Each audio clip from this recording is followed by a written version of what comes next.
Question 9. There are several stages in the industrial preparation of methanol from methane, and we can see the percentage conversion of methane, so we can see the efficiency of the reaction here. So it looks as if more methane is converted into methanol, more and more is converted as the temperature goes up. However, it does seem to drop off a little bit, so we don't seem to get much increase in percentage conversion after around about 850 degrees C. So between 850 degrees C and about 900 degrees C, there doesn't seem to be so much more percentage conversion of the methane into methanol. And here, as the pressure decreases, then less and less methane is converted into methanol. So to deduce the optimum conditions, so what I would suggest is you do using a higher temperature, because as you increase the temperature, the percentage conversion of methane into methanol, methanol is what you want, what you're trying to make, increases. However, I wouldn't go above about 850 degrees C, because beyond that point really you're not getting much more of an increase in percentage conversion. So around about 850 degrees C. As you increase the pressure, the percentage conversion decreases. So you'd recommend a low pressure, maybe about 1000. However, I'd be tempted to use a slightly higher pressure, maybe a compromise pressure, because at a very low pressure, these are gases, and so at a very low pressure, the particles are going to be far apart. You want to bring them closer together so they have a greater chance of having successful collisions, so they have more collisions. So I'd probably recommend maybe 1000 or maybe even 2000 kilopascals. So let's have a look at the answer. Yield increases as temperature increases. Yes. After a certain temperature, the yield no longer increases. Yes, that temperature looks to be about 850 degrees C. Yield decreases, so the yield or the percentage conversion, same thing, decreases, the pressure increases. Yes. High temperature is expensive. So yes, you could put that. After a certain temperature, the yield no longer increases, so therefore there's no gain in using a very, very high temperature like 900 degrees C. And the optimum temperature, the best temperature, looks as if it's somewhere around about 850 degrees C. A lower pressure is advisable, however it may be too slow. The reason it's too slow is because the particles will be further apart at a lower pressure, and therefore you get fewer successful collisions. So a compromise, some kind of compromise pressure is required, and we've said probably the best pressure is 1000, maybe 2000, somewhere around here, just to try and increase the pressure a little bit and bring the particles closer together so that therefore they have more successful collisions. 9.2, we're going to lay this out in a table. It's an equilibrium. So we've got carbon monoxide and 2 moles of hydrogen making methanol, and we've got the amount of number of moles of carbon monoxide in the mixture at the start, and at equilibrium it tells you how much methanol. So let's lay it out as a table as normal. We've got carbon monoxide, we've got H2, and we've got the methanol. At the start we've got 20.1 moles of carbon monoxide, we've got 24.2 moles of hydrogen. We haven't got any methanol, it doesn't tell you you've got any methanol, so we'll have to assume at the start there's no methanol in the mixture, we've not made any yet. 2.16 moles of methanol are made at equilibrium. So at equilibrium 2.16 moles of methanol are made. So how much carbon monoxide is used up? 1 mole of carbon monoxide makes 1 mole of methanol. So if I've made 2.16 moles of methanol, I must have used up 2.16 moles of carbon monoxide. For every mole of carbon monoxide used up, 2 moles of hydrogen are used up. So I must have used up double that. 2.16 times 2 is 4.32, and now I can work out how much I've got then at equilibrium.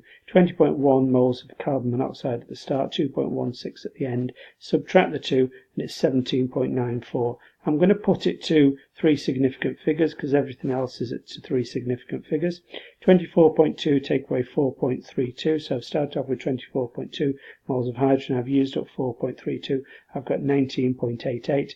Again to 3 significant figures, so I'm going to round up to 19.9 or to 1 decimal place, whichever you prefer. 3 significant figures is easier to understand. And then in the end at the mixture I've got 2.16, I don't know why that says 2.15, 2.16 left at the end of in the equilibrium mixture of methanol. Amount of carbon monoxide 17.9, moles of hydrogen 19.9. Okay, a partial pressure question. So what you do for partial pressures are you look at how many moles of each of the gases. A partial pressure is a bit like a concentration, so you work out the fraction of the number of moles. So I've got 2.76 moles of carbon monoxide, 2.51 moles of hydrogen, and 0.36 moles of methanol. So I add up the total number of moles and I work out the fraction of the total number of moles that are carbon monoxide. So first of all, I'm going to add up the total number of moles of gases that I've got. I've got 2.76, add 2.51, add 0.36. I've got 7.63 moles.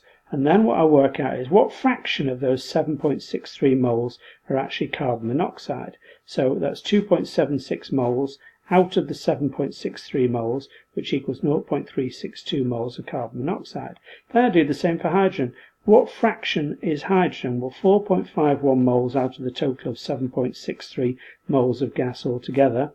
That equals 0.613. That's the fraction of gas that's hydrogen. What fraction of the gases are methanol? I've got 0.36 moles of methanol out of 7.63 moles of gases. I've got 0.0472. That's my mole fraction, the fraction of the gases that are methanol. The total pressure is 630. Now, each of these all together, all of the gases, contribute towards a total pressure of 630. Remember, pressure comes from particles colliding with surfaces. So altogether these gases make a pressure of 630. So what pressure comes from comes from the carbon monoxide? Well, the fraction of carbon monoxide in the mixture is 0.362. So I'll multiply 0.362 by 630, 228 kilopascals out of the 630 have come from carbon monoxide. What's the partial pressure of hydrogen? That should say hydrogen there, partial pressure of hydrogen. Well, I've got 0.613 moles.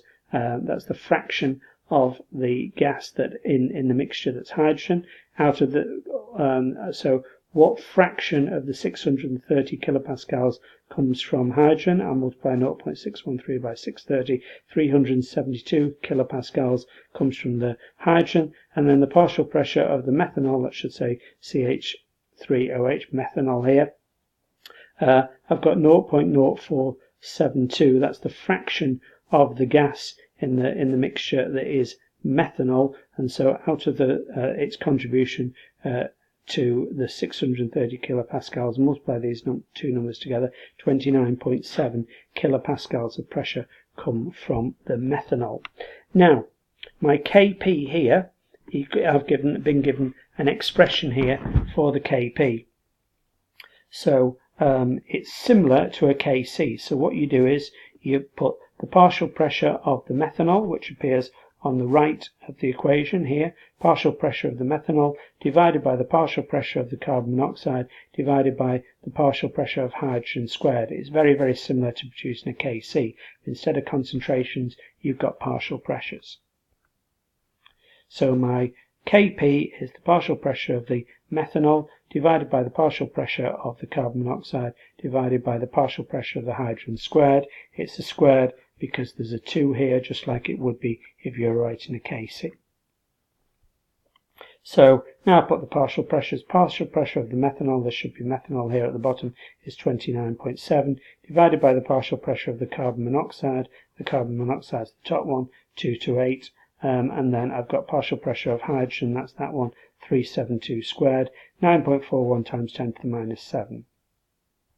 What are the units? Well, I've got a unit of pressure, kilopascals on the top, I've got a kilopascals on the bottom, and I've got 2 more kilopascals on the bottom. So I've got 1 kilopascal on the bottom, and I've got 3 kilopascals, sorry, 1 kilopascal on the top, 3 kilopascals on the bottom, so I've got 2 kilopascals on the bottom. So when I cancel 1 kilopascal on the top and 1 kilopascal on the bottom, I end up with 2 kilopascals on the bottom. So it's 1 divided by kilopascal, kilopascal, or kilopascal to the minus 2.